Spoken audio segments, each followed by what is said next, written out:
sur que faire par rapport à cette guerre qui vient. D'abord, je pense qu'il faut qu'on s'arme dans nos têtes. Il faut qu'on discute entre nous, beaucoup. Il faut qu'on discute parce que quand même, je rappelle que tous les va-t-en-guerre, ils ont pignon sur rue. Ils dominent largement.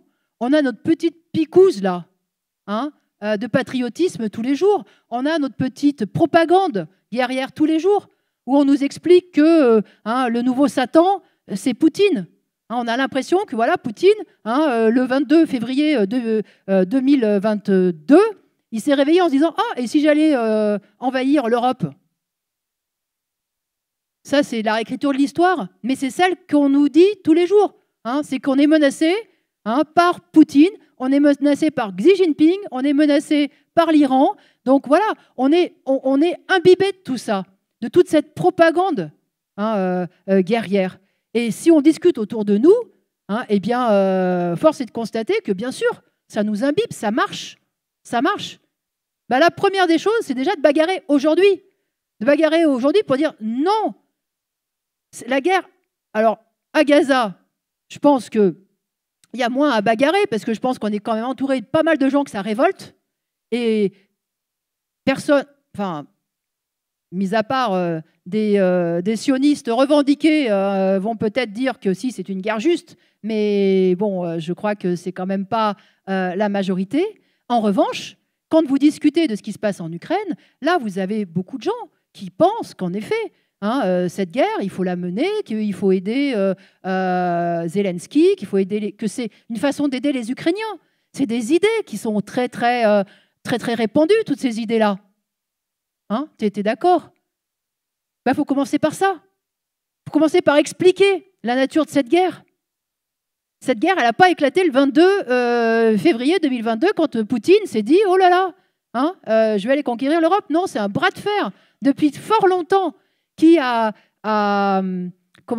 intensifié au moment de l'effondrement de l'ex-Union soviétique, où en effet les puissances impérialistes américaines et européennes ont poussé leurs pions dans cette région.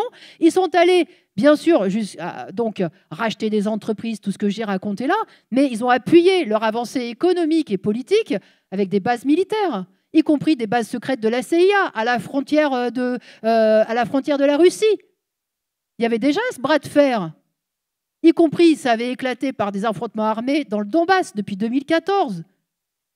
Et ce bras de fer-là, c'est la rivalité entre, d'un côté, les États impérialistes occidentaux et la Russie, qui, elle, en effet, tenait, mordicus, à préserver sa zone d'influence économique, politique, bien sûr. Mais pour nous, vous comprenez, dans cette histoire de rivalité-là, capitaliste, raisonner en agresseur, ça n'a pas de sens. Ces rivalités, elles sont depuis le début du capitalisme. Quand une grande puissance est capable, en effet, de dominer l'autre par son fric, par la puissance de ses milliards, de ses dollars, en l'occurrence, c'est ce que font les États-Unis, eh bien, elle le domine, entre guillemets, en paix. Et quand elle n'a pas ces moyens-là, quand elle elle essaye les armes. Voilà, mais pour nous, cette guerre est de la responsabilité des deux camps, absolument des deux camps. Voilà, et l'Ukraine n'est pas qu'une proie pour la Russie, c'est aussi une proie pour les impérialistes occidentaux. Cette guerre, c'est une guerre capitaliste, une guerre impérialiste, qui n'est ni dans l'intérêt des Ukrainiens, ni dans l'intérêt, en fait, des Russes. Malheureusement, les travailleurs russes et ukrainiens sont utilisés comme de la chair à canon dans cette guerre. Pour les profits de qui? Pour les profits des oligarques russes, d'un côté, ok, et de l'autre côté, pour les profits des oligarques ukrainiens, parce qu'il y a les mêmes de l'autre côté, en fait, et des financiers occidentaux, et des capitalistes occidentaux, et d'ArcelorMittal, de Bayer, de Bonduelle, de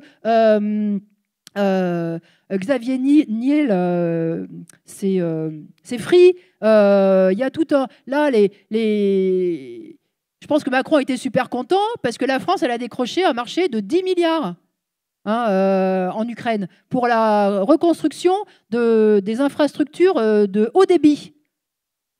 Donc, il était content. C'était un petit peu juste après qu'il s'était engagé, enfin qu'il avait dit, bah oui, il faudra peut-être envoyer des soldats en Ukraine. Alors peut-être qu'il a été remercié comme ça par Zelensky. Mais vous voyez, voilà, donc je pense qu'il faut qu'on commence par ça déjà. Déjà, commencer par se rassembler, tous ceux qui comprennent la nature de ces guerres. Que ces guerres-là, ce n'est pas des guerres de religion, ce n'est pas des guerres de voisinage. C'est des guerres de rivalité entre rapaces.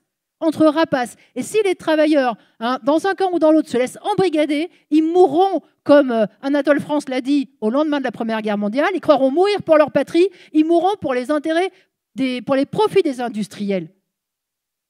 Voilà, donc déjà, on a ça, et il faut qu'on se rassemble autour de ça. Ceux qui sont convaincus de ça, il faut qu'on se rassemble, il faut qu'on s'organise. Ça, c'est le deuxième point que je veux développer, je suis déjà un peu longue. Je laisserai peut-être sur le Gaza à quelqu'un d'autre, la parole à quelqu'un d'autre sur la question sur Israël. Mais le deuxième point que je voulais aussi, c'est comment on peut faire. Il faut qu'on s'organise. Ça, c'est hyper important. Parce que, vous savez, la guerre, on ne la verra pas arriver, en fait. Les Ukrainiens, souvenez-vous de ce qu'ils disaient. Eux-mêmes, ils ont été surpris. Eux-mêmes, les Russes aussi. Ils n'y croyaient pas jusqu'au dernier moment. Et puis, vous savez, dans ces cas-là, les gouvernements, ils s'est soufflé le chaud, ils s'est soufflé le froid. Et puis, ils se diront tous pacifistes jusqu'au dernier moment. Et leur intérêt, c'est quoi? C'est qu'on soit pris au dépourvu. C'est que, voilà, on se retrouve bombardé sans avoir vu venir l'affaire. Et qu'on se retrouve justement complètement démunis pour être obligés de les suivre. D'avoir pas d'autre choix que finalement d'aller comme des moutons à l'abattoir derrière ces gens-là. C'est là-dessus qu'ils parient. Et c'est là qu'il y a un problème. C'est que nous, il faut qu'on se repolitise et il faut qu'on s'organise, qu'on crée des partis. C'est-à-dire qu'on crée un parti qui soit conscient que les travailleurs, ils doivent avoir une politique indépendante en tout et bien sûr dans le domaine international. Indépendante, et il faut s'organiser, il faut qu'il y ait des femmes et des hommes qui militent ensemble, qui se connaissent, qui se serrent les coudes et qui, effectivement, face à ce genre d'événement, eh bien, qu'ils aient une politique, qu'ils aient une stratégie. Je ne veux pas trop prolonger, mais vous savez, au moment de la Première Guerre mondiale, avant la Première Guerre mondiale, il y avait des grands partis ouvriers dans tous les pays d'Europe. Ces partis ouvriers, ils avaient même réussi à construire une internationale. C'est-à-dire que les travailleurs français, allemands, russes se parlaient par-dessus la tête de leurs dirigeants, de leurs intérêts. Et quand ils ont vu venir cette Première Guerre mondiale, ils se sont posé la question, comment on va faire pour que cette guerre n'ait pas lieu, pour qu'ils ne nous embrigadent pas, pour qu'on ne soit pas mobilisés, pour qu'on n'aille pas nous entretuer, nous qui sommes des frères de classe. Ils ont discuté de tout ça. Et y compris, ils ont défini une stratégie. Alors cette stratégie, elle a échoué. Finalement, les dirigeants lui ont tourné le dos. Enfin bon, je vais pas. Mais ils avaient un levier, vous voyez. Ils avaient un levier en tout cas, parce qu'ils étaient organisés dans des partis, dans une internationale. Alors nous, on sera peut-être pris par le temps pour construire une internationale, mais tout ce qu'on peut faire, tous les pas qu'on peut faire pour avancer dans le parti, pas se retrouver tout seul, eh ben il faut le faire. Voilà. Après cela, oui, on aura une politique. Il faudra qu'on ait une politique face à toutes les situations. Et je termine. Mais les travailleurs, ils ont fait plein de choses. Ils peuvent, y compris dans des guerres, faire plein de choses. Je rappelle quand même que sans les travailleurs, il n'y a pas d'armes produites, il n'y a pas d'armes programmées, il n'y a pas d'armes qui circulent, il n'y a pas d'armes qui sont manipulées. Ils ont besoin des travailleurs à tous les étages. Vous avez vu comment, y compris, ils font la guerre à distance? C'est des ingénieurs qui font la guerre, en fait, y compris maintenant. Donc, il y a des travailleurs à tous les étages dans cette affaire-là. Et les travailleurs, s'ils sont conscients que ce n'est pas leur intérêt, que c'est des sales guerres, eh bien oui, ils peuvent tout faire. Ils peuvent empêcher la guerre, ils peuvent l'arrêter, la guerre.